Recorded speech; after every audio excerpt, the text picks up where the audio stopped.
Welcome to our channel Learning Math. In this video, we're going to learn about the relation between the trigonometric functions and the slope of a straight line D in an orthonormal system, in addition to some extra exercises in trigonometry. Now let's start together. If we have, for example, a straight line D that makes an angle alpha with the axis x prime OX. If you note something, if we take 2 points A and B on this straight line, and we project them. Here we have XA. We project from the point A to know the value of XA and YA. Also, we project from B to know the value of XB and YB. Well, if you know something here, the two lines are parallel. Here we have from A to H, AH is parallel to X prime OX. Well, can't we say that we have corresponding angles? So we have the same angle alpha here between AB and AH. Well, if you know something, here we have a right triangle ABH. It's right angled at H. Here we can apply trigonometric functions. The side opposite to the angle alpha is the side BH. The side facing the right angle is the hypotenuse AB. The third side in this triangle is the adjacent AH. Well, can't we say here that tangent alpha is equal to opposite over adjacent? So it's equal BH over AH. Note something. If we talk about BH, isn't it equal to this value here?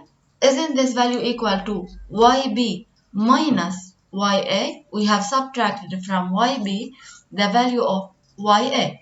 So we can say that BH is YB minus YA. We replace BH by YB minus YA. What about the adjacent AH? Isn't it also equal to XB minus XA? Let's repeat it again. If you know something, here we have from O till here we have the value of XB.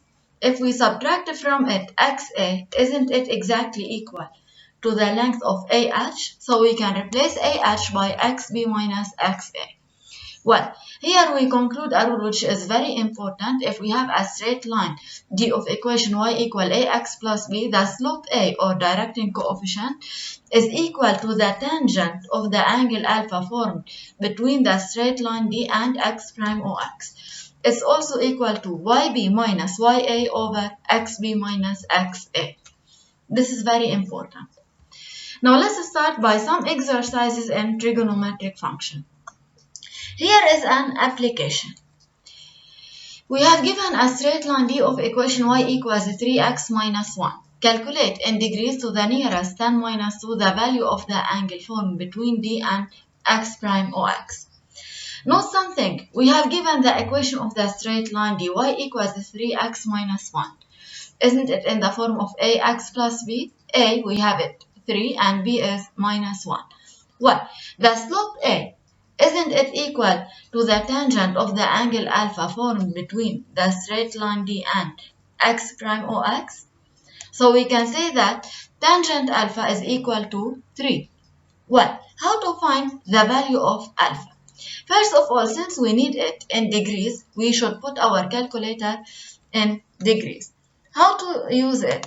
First of all, we can put shift mode, which gives us the setup. Then we press on 3 to get our angle in degrees in order to give us the value of our angle in degrees. Note something. Here we have tangent alpha. We want to find alpha. Well, how to find alpha? We should press on shift and then tangent to get it. As you see above, we have a tangent minus 1, which will give us the value of the angle alpha. So when we have given the tangent and we want to find the value of the angle alpha, we should press on shift, then tangent, then we write the value of this angle. As you see here, we have it 3, so we write shift tangent 3 equal, look at it, it's here 71.565 degrees. Here we have our angle in degrees. As you see, we have D here, it represents degrees. If we want to approximate it to the nearest 10 minus 2, note something here, to the nearest 10 minus 2 we have 6.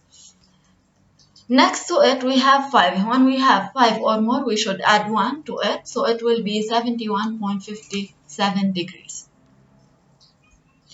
Another application. As you see here, we have given a right triangle ABC such that we have AC equals 4 centimeter and BC equals 5 centimeter. Well, calculate to the nearest degree the value of the angle ABC salient. We need to find the value of the angle ABC to the nearest degrees. How to find it? If you know something with respect to this angle B, first we have the hypotenuse facing the right angle, or the opposite to this angle is given AC equal 4 centimeter. We have the opposite and the hypotenuse. To apply a trigonometric function, can't we say that sine B salient is equal to opposite over hypotenuse? Then it's equal to AC over BC, so it's equal 4 over 5 equals 0.8. Here we have found the value of sine to the angle ABC salient. Now we need to find the angle ABC salient by the same method. We have to calculate it in degrees, so we should put our calculator in degrees and then find it. So we put shift mode, then we press on 3 to get degrees. As you see, our calculator will give us the letter D that represents degrees. Now note something. Here we have sine. We want to find the angle, so we press on shift and then sine. As you see here, above sine we have sine minus 1, so we should press shift sine and then put the value of our sine here to get the value of the angle. So shift sine 0.8, then we press on equal to get it. As you see here, it's 53.1301, etc. We want it to the nearest degree, so here we should look at the digit directly before the point. Here we have it 3. Next to it we have 1. It's less than 5, so we keep on it the same, so it's approximately 53 degrees. Now let's move to our extra exercises. In a triangle EFG, let EH be the height issued from E. Given we have cosine the angle EGF salient is equal to radical 5 over 5. We have the side EG is equal to radical 5 and FH is equal to 3 centimeter. They are asking us to calculate GH and EH. Let's put first our given on the figure. Here we have cosine. We should keep it in mind. Cosine the angle EGF salient is equal to radical 5 over 5. So we have cosine G salient. We have given EG is equal to radical 5, EH is the height, and FH is equal to 3 centimeter. Well, how to calculate our sides? If you know something, we can use cosine here. The opposite to this angle is EH. Also, we have the hypotenuse that faces the right angle, then the third side, which is GH, is the adjacent. Now let's start by our solution. In triangle EHG, isn't it right at H? In this triangle, we can apply trigonometric functions. Since we have given cosine EGF salient, we can use it to get our sides. Cosine EGF salient is equal to adjacent over hypotenuse. So it's equal to HG over the hypotenuse, which is EG. Now we can just replace each term by its value. We have given cosine EGF salient is equal to radical 5 over 5. So we replace it by radical 5 over 5 equal HG. We don't know its value, while EG is given 2 radical 5. We just replace it by 2 radical 5. Now in order to find the value of HG, we can move 2 radical 5 to the other side. Since here we have divided by, when we move it, divided by becomes times. Then we can say that HG is equal to radical 5 times radical 5 all over 5. Well, 2 radical 5 times radical 5, if we multiply, radical 5 times radical 5 is radical 5 square. Sure, square removes radical, so it's 2 times 5 over 5. We can simplify here 5 by 5, then we can get HG is equal to. Now let's find the third side. As you see, we can use it as given here, HG equals 2. Now we should find the third side, which is here EH. Well, We have a right triangle. We can also apply Pythagoras Theorem. Now we are having two sides in this triangle, which are HG and EG. Can't we say by Pythagoras Theorem that the hypotenuse squared here, which is EG squared, is equal to HG squared plus EH squared? Well, now we just replace each side by its value. We have EG is 2 radical 5, so EG squared is 2 radical 5 all square equal EH squared. We copy it the same, we don't have its value, plus HG squared. We have HG is equal to, we just replace it by 2, so it's 2 squared. Well, now we distribute the power. Since we have nothing between 2 and radical 5, then it's times. Here we can distribute the power, so it's 2 squared times radical 5 squared equal EH squared plus 2 squared, which is 4. Now 2 squared 4, here square cancels radical, so it will be 5. Sure, we have nothing between them, so it's times. Now 4 times 5 equals EH squared plus 4. We just solve it to get EH squared equal 16. Sure, when we move 4 to the other side here, plus will become minus.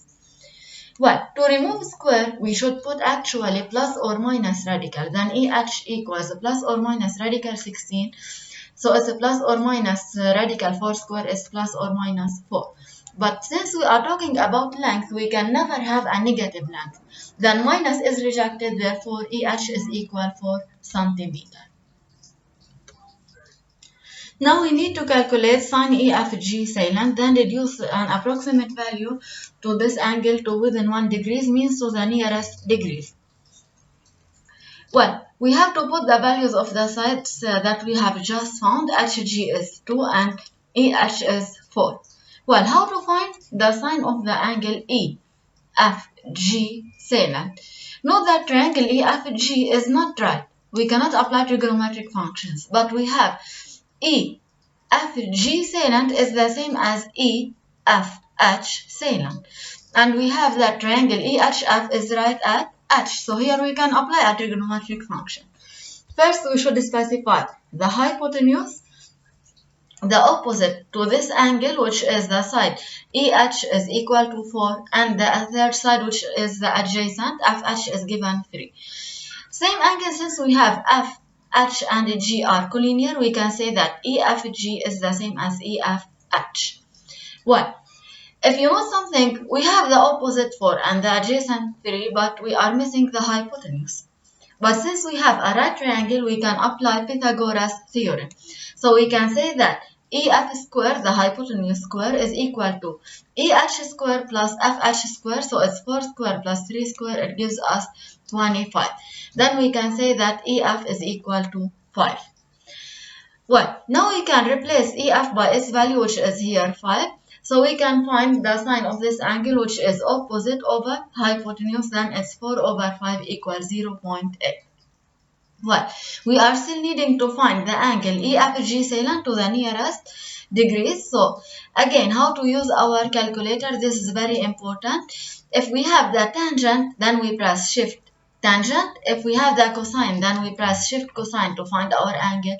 But here we have the sine, which is 0.8. Then to find our angle, we should press on shift sine to find our angle. But first of all, we should put our calculator on degrees. As you see here, it's on radians. How to put it on degrees? We should keep in mind, we press shift mode. Then we have, as you see, 3 is 4 degrees. So we press on 3 to get our calculator in degrees. Here we have the symbol D for degrees. Now we just press on shift sine and then 0.8. Then we press on equal to get the value of our angle. As you see, it's 53, approximately 0.13 degrees. To find our angle to the nearest degrees, we need something which is very important. We need to perform an approximation. To the nearest degrees means we should look at the first digit before the point, which is here 3. Next to it, we have 1, which is less than 5. Then we keep on it the same 3. So it's 53, approximately 53 degrees. Now determine the nature of triangle EFG and calculate its area as. Note something which is very important. We have just found the length of the hypotenuse EF in triangle EHF. EF we have calculated it 5, but if you know something, we have FH is given 3 and HG we have calculated it 2. 3 plus 2 isn't it 5? Then we are having FG equals FE, sorry. So triangle EFG will be isosceles at F since we are having now two equal sides. Well, something else which is very important, let's start by the area of this triangle. The area sure is base times height over 2. Here we have the base which is FG times the height relative to this base which is EH over 2. So it's 5 times 4 over 2. It gives us 10 centimeter squared. Now verify that S equals half FE times FG times sine EFG cell, and S is the area that we have just calculated. We have just found it equal 10 centimeter square. To prove them equal, if we calculate this side, it will be 10 centimeter square also equal to S. Let's prove it together. This is the first method. FE we have it 5, FG also is 5, sine EFG salient we have proved it 0.8. If we multiply them, we get our answer 10 centimeter squared, which is equal to S. S is proved 10 centimeter squared. Another method which is also very important. Well, if we apply the rule of area, isn't it base times height over 2? So the base is FG times the height EH all over 2. We can write 1 over 2 at the beginning times FG times EH. Well, this is the second method. But if you know something, since we need sine EFG salient here, what about this sine? Isn't it the opposite over the hypotenuse? So it's EH over EF. Here we have EH. If we move EF to the other side, we have divided. Shouldn't it become times? Then we can say that EH is equal EF times sine EFG salient. Now we can just replace EH by its value, which is EF times sine EFG salient. Then we can say that S is half here times FG times FE, which is here, times sine EFG salient. Now let's start by another exercise which is also very important. We should prove that 1 over 1 plus sine square x is equal to cosine square x, where x is an acute angle less than 90 degrees. Well, we have a rule that tangent x is sine x over cosine x. We can just replace it by its value. Since we have a squared, then it will be raised square. Sure, on divided by, we can distribute the powers. Then it's here sine square x over cosine square x.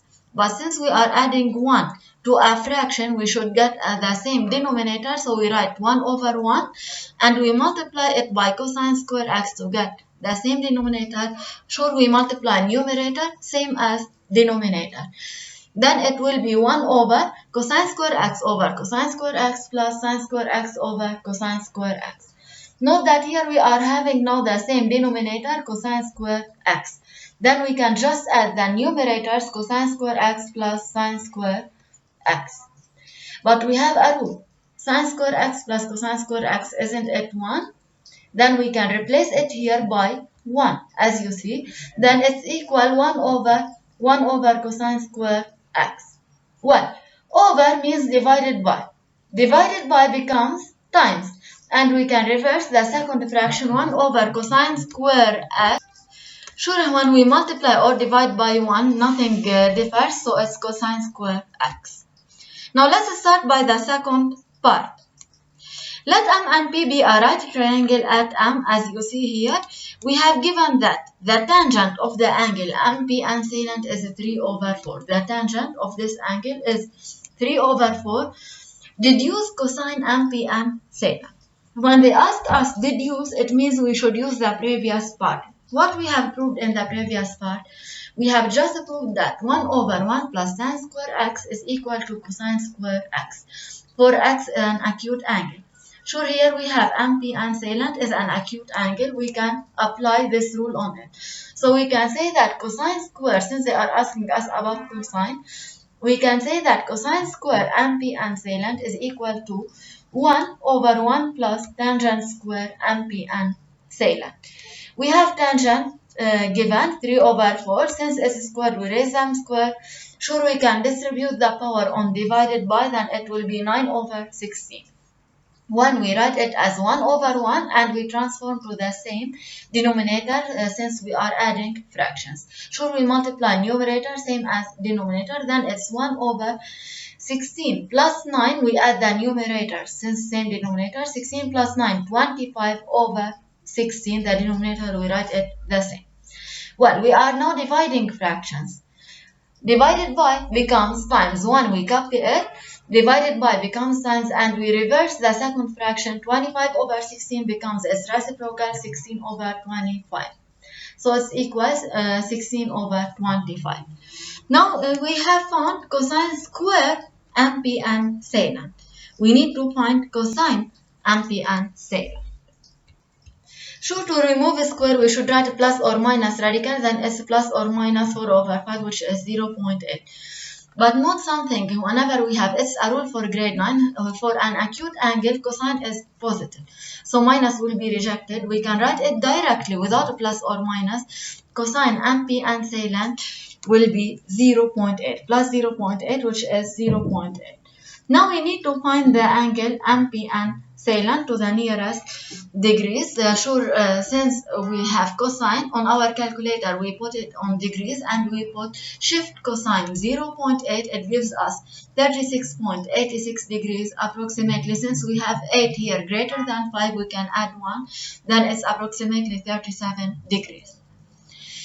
Now, if we have mn equal 5 cm, calculate to the nearest unit, means before the point, the length of the segment NP, and deduce that means the length of the segment MP. Well, we have here mn is 5. We have the hypotenuse NP. Note something. We have the opposite to this angle, which is m, and the third side will be sure the adjacent. Now we can use our angle, which is MP and secant. We have just found its value approximately 37 degrees. Since we need to find NP, which is here the hypotenuse, we can either use cosine that we have just found it, or sine or tangent, we have it given. Anyone will give us the same answer. Well, the sine of this angle, opposite over hypotenuse, we use sine since we have the value of the opposite, which is 5 cm. So sine, well, we just replace mn by its value, which is here 5 cm. Then we can say that 5 cm over np equals 0.6 over 1. If we make a cross multiplication, then np times 0.6 is equal to 5 cm times 1, which is 5 cm. We need to find NP, there's nothing between them, so it's times becomes divided by, then NP equals 5 cm over 0.6, it's approximately, it's 8.3 cm, approximately 8 cm.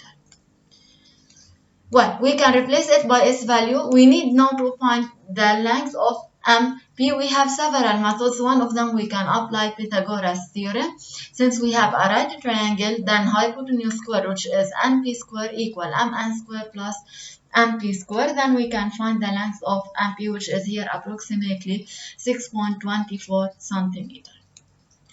Another exercise which is very important. Solve each of the following equations. The first equation we have sine alpha equal cosine alpha. Alpha is less than or equal 90 degrees. Well, what's the relation between sine and cosine? There's something very important which we should never forget. We have sine square alpha plus cosine square alpha is equal to 1. Well, let's start solving. Here we have them given equal. To solve this equation, it means we need to find the value of the angle alpha. Well, sine alpha equal cosine alpha given. Can't we raise them squared? Then we can say that sine square alpha equal cosine square alpha.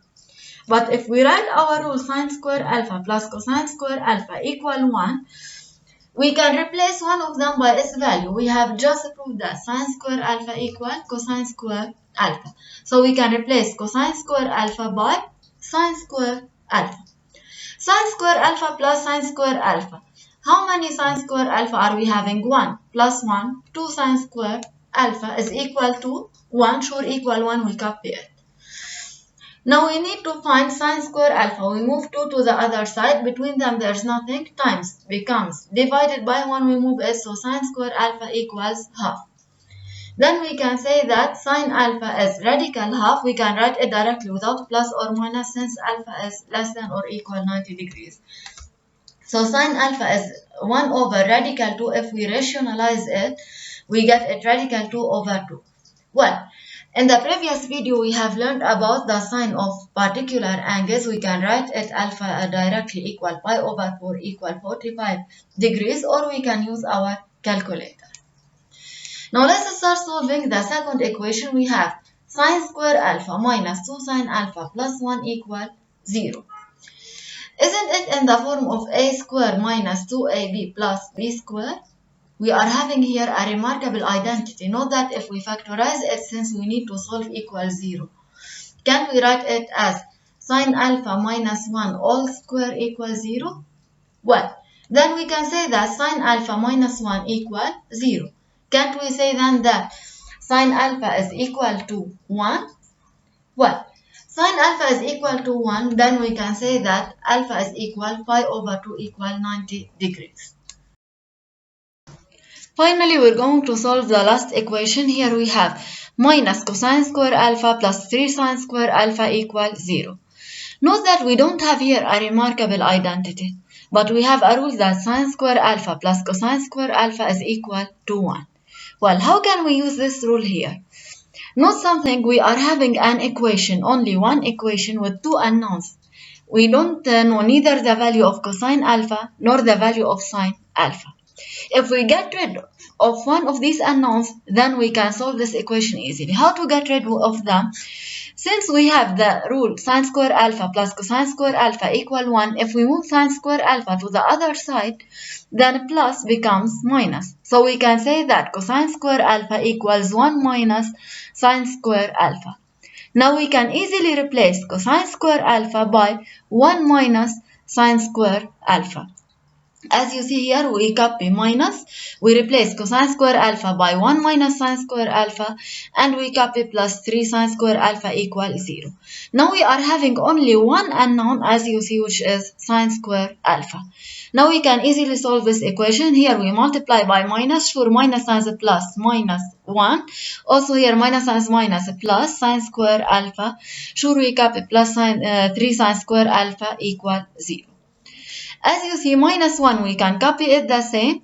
Plus sine square alpha, we have nothing as if it's 1. So plus 1 plus 3, it gives us plus 4 sine square alpha equal 0. When we move minus 1 to the other side, minus becomes plus. So we can write 4 sine square alpha equal plus 1, which is the same as 1. Then sine square alpha will be equal to 1 over 4. Sure, to remove a square, we can write plus or minus radical, or here, since we are having alpha less than or equal 90 degrees, we can directly write it plus. Sine alpha is equal to radical 1 over 4, then it's equal to 1 over 2.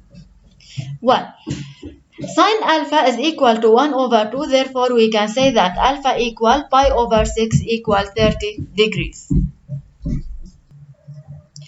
Thank you for watching. If you enjoyed this video, please like, share and subscribe for the continuity of our channel to support you by more and more information, with a great appreciation for your support. Thank you.